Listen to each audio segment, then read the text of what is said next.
Vous avez entendu parler de la rénovation à 1 euro, mais cela vous semble trop beau pour être vrai. D'un autre côté, et si c'était un bon plan?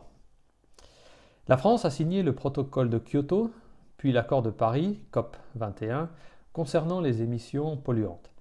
On considère que les logements mal isolés sont la cause de ces émissions trop élevées.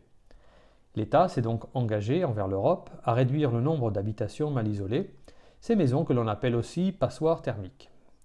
Des subventions diverses sont proposées à tous ceux qui entreprennent des travaux d'amélioration énergétique. Afin de pouvoir dresser un meilleur bilan d'ici 2022, la loi dite POP a été adoptée en juillet 2005. Et parmi ces mesures, on trouve l'isolation à 1 euro destinée au logement principal des foyers modestes et très modestes.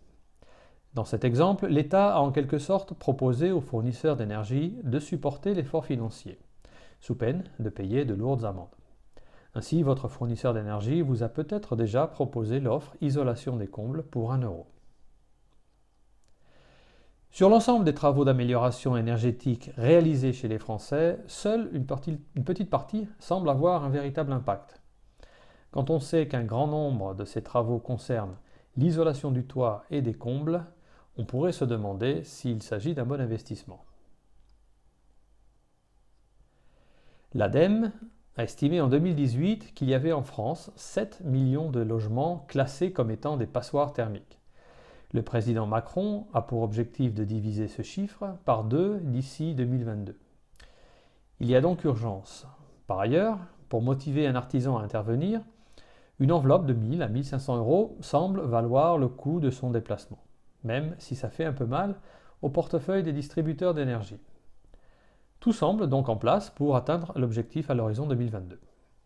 Donc en résumé, les fournisseurs d'énergie sont sollicités par l'État français pour financer des travaux de rénovation énergétique. Les certificats économie d'énergie sont la preuve qu'ils ont financé ces travaux inscrits dans la loi POPE. Il y a donc un certificat qui ressort particulièrement du lot car il ne coûte que 1 euro à celui qui entreprend ce type de travaux, et c'est l'isolation par les combles, à ne pas confondre avec l'isolation des combles habités ou habitables. Attention, ce programme d'aide à la transition énergétique se termine en 2020. Pour savoir en détail si vous êtes éligible, vous pouvez taper ou cliquer sur le lien en bas qui est aussi dans la description. Pourquoi l'isolation des combles a-t-elle été choisie pour être si attractive? D'une part, parce que la plus grande partie des pertes caloriques se font par le toit. C'est donc le chantier qui aura le meilleur retour sur investissement, surtout s'il ne coûte qu'1 euro.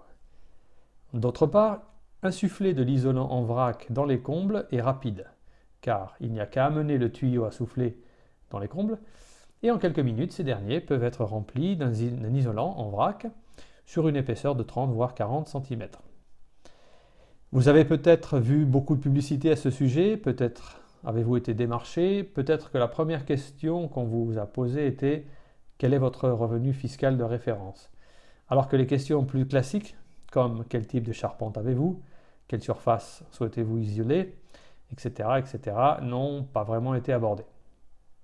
Ci-dessous, le lien de la vidéo, très bien faite, sur le déroulement d'une intervention dans une maison de type Lévite, construite dans les années 70. Ces maisons ont une construction légère et sont aujourd'hui réputées pour être des passoires thermiques.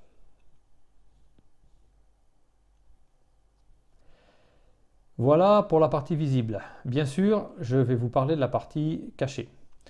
Insuffler de l'isolant en vrac dans les combles est rapide, mais dans les travaux que nous venons de voir dans la vidéo, c'était le service minimum. Il n'y a eu aucun travail spécial pour isoler la trappe d'accès, pas de création de plancher, et le pauvre lampadaire qui certes pendait un peu trop bas dans les travaux, est maintenant complètement sous la laine. Ça n'est pas un problème si vous êtes sûr de ne plus jamais accéder aux combles, mais qui sait si le prochain propriétaire sera de cet avis. Peut-être voudra-t-il utiliser les combles pour stocker des affaires ou changer la ventilation, sans parler de la réfection, tôt ou tard, de la toiture. Un projet plus ambitieux consistera peut-être à remplacer le système de chauffage ou à rajouter une ventilation. Et c'est là qu'on s'aperçoit qu'il ne faut pas faire n'importe comment l'isolation des combles. Pour laisser passer les conduits aéroliques, garder l'accès à la plomberie et à la distribution électrique, sans oublier l'espace de stockage des combles, il peut être judicieux pour commencer de prévoir le rehaussement du plancher. Si vous souhaitez conserver l'accès au comble, il faudra créer une trémie, un peu spéciale pour contenir l'isolant en vrac. Et bien sûr, il faudra une solution d'isolation dans la trappe pour qu'elle ne devienne pas un pont thermique, ce qui réduirait fortement la performance globale de l'isolation. Il existe aussi des solutions toutes prêtes de trappe pour escalier avec isolant. On voit aussi sur l'image à droite de la trappe une grosse tuyauterie. Voilà pourquoi, entre autres, le rehaussement du plancher peut être utile. Je récapitule sur cette liste les quelques points importants d'une isolation par les combles, car la loi est relativement floue et reste relativement clémente avec les artisans. Souvent, l'important c'est de poser vite l'isolant. Bien sûr, l'artisan n'a qu'une obligation de moyens, c'est-à-dire de poser un certain nombre de centimètres d'épaisseur, mais pas sur la méthode, ni sur le résultat. Donc c'est à vous d'engager ce débat avant de signer le devis, quitte à payer un peu plus qu'1 euro. Et il faut le dire, un point est souvent passé sous silence par tous les acteurs de l'isolation à 1 euro, c'est la garantie de résultat. Comme il ne s'agit ni d'une isolation par l'extérieur, ni d'une isolation par l'intérieur à proprement parler, le résultat peut être très variable. Il peut même être médiocre. Et il est tout à fait compréhensible qu'aucun artisan ne s'engage à chiffrer les économies potentielles de chauffage.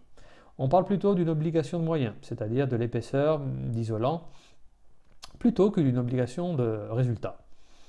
Ce flou peut être la porte ouverte aux abus et je vous conseille donc d'envisager des travaux plus ambitieux, quitte à les faire soi-même pour tirer le maximum d'une isolation des combles. Bien sûr, si vous partez d'une étiquette énergie G, il est très probable que vous ressentiez plus de confort et que votre facture diminuera après les travaux. Mais êtes-vous certain, par exemple, de passer en classe F, voire en classe E? Dans tous les cas, je vous recommande d'aborder la question de la performance lors de l'acceptation du devis, c'est-à-dire d'une amélioration du confort ou de la facture, surtout en hiver. L'été, ça dépend, mais en principe, ça doit aussi un petit peu atténuer la montée en température. Le gouvernement a de grandes ambitions et a pris des engagements lors de la COP 21. La prime à 1 euro s'adresse potentiellement à un grand nombre de foyers qui sont parfois vulnérables et il n'est pas surprenant que cela attire des individus qui vont tenter de profiter de l'aubaine créée par ces mesures en abusant des faiblesses du système ou de la crédulité des gens. Récemment, le gouvernement a pris des mesures pour limiter les irrégularités, mais je rappelle qu'il faut toujours suivre les règles de bon sens quand on engage des travaux. L'isolation à 1 euro est donc une super opportunité, mais il faut bien choisir son artisan et préparer les travaux. Pour bénéficier de certaines aides au crédit, il faudra justifier d'une facture sérieuse qui mentionne le R des isolants utilisés pour la toiture, les planchers, les murs, etc. Dans ce type de rénovation, le minimum est un R de 7, ce qui équivaut environ à 30 cm d'épaisseur. Je vous conseille encore une fois d'aller plus loin que de juste signer un devis à 1 euro. Il est illusoire de croire que l'artisan va traiter tous les détails nécessaires à un travail soigné dans un temps aussi court. Il vaut mieux participer aux tâches de nettoyage et de recherche d'éventuels problèmes avant même de demander un devis.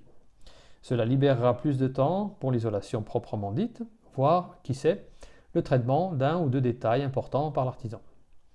Mon conseil est donc de faire un tour dans les combles début mai, donner un grand coup de balai et de tout préparer pour ensuite faire intervenir le professionnel vers la fin du mois. Bien sûr, c'est une période où les artisans sont très courtisés, alors pensez à prendre rendez-vous à l'avance. Dans la même veine, le gouvernement veut accélérer la mise à la casse des chaudières à énergie fossile dont le rendement n'est pas bon ou qui polluent trop. Après le recul nécessaire à la mise en place de cette mesure, je ferai une vidéo sur le sujet. On sait déjà que les chaudières à 1 euro seront aussi financées grâce au certificat d'économie d'énergie.